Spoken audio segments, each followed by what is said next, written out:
mage tiende nango ka gintiere kara ka wachomo kama dhi yweyo to koro kanyo makelo wa weche go mag summit goal kata objective en ang'o mantie kara kacha modho wacho ni ka to koro e thor wach gigo madwarango wacho ni okinyi ma kawuono kineno nyamburko gi thoth ahinya ka gintiere oko ka ng'ato ero koro ne kodgi to gol gite ka iwinjo kanyo ero giwang'o gino fossil fuel tiende nango ka gintiere oko ka nyabedo ni gin achiel kuom gigo modrango ni ero waranga ne weche mag clean energy to clean energy di kwarange sirkal nigi mise mage mano keto kare ka iwinjo kanyo giwacho ni ero sani nengo mar gas no wacho ni dhi lwar olwar nango mondo ji owe ng'ado yien ji owe tiyo gi fossil fuel weche mag tedo e kinde ma gintiere sani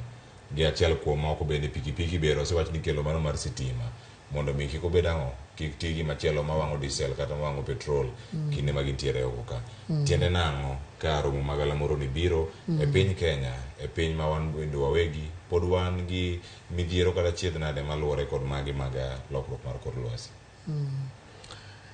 Romo mar actually gin rombe adia kata ariyo let me clarify wan gi romo ang'wen ma ariyo chakore kiny tarik achiel achiel iluongo ni climate change and development in Africa CCDA moro be iluongo ni Africa Climate Youth Assembly mano jok rowere mantie Africa be nigi conference aput margi kapok wadhi e summit no kate ka wan gi summit ariyo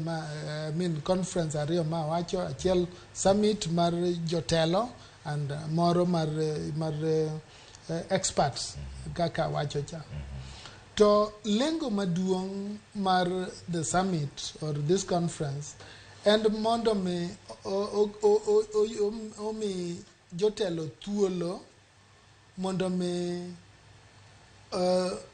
ochok paro kaka ginyalo loko mbaka mar lokruok mar kor lwasi globally nikech nitie kaka jo global north dwani wawuo to wan nitie kaka wafail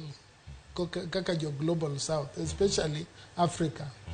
koro ma dhi miyo wa thuolo mondo me wawuo kaka jo global south especially kaka wanyalo influence mbaka mar global nikech climate change en shida mag global makati itima ng'o dala ukende miwe tiyo gi pikipiki kata mtoka ni wuotho nikech idwa konyo piny to jo America pod kore kamedo mtokni and so on shida magitimo kucho pod biro affect wa kor gwengewa koro nyaka wawuo nikech koro piny en gweng' achiel nyaka wawuo wawinjire ni yawa wabe watemo timo kama ube temuru kama koro kona ka kona nyaka ji winjire mano e geno ni jotend pinje ka gidhi bedo piny gilos kod duond achiel bende thuolo ni nyalo winjgi nikech ma ok dhi bedo romo mokwongo mag weche mag lokruok mar kor lwasi moseketi romo to osebet mang'eny to nitie ga atua mikawo matin nikech kaka wacho climate change en gima very very political in the sense ni affect development mar piny mora mora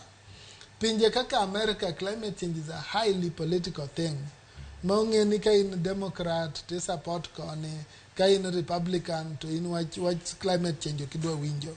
koro mago e gik ma frame global conversations on climate change adani mage kan mondo mikang' waduogo ang'e lerno kenge mamoko ma pontiere kar kacha koro sani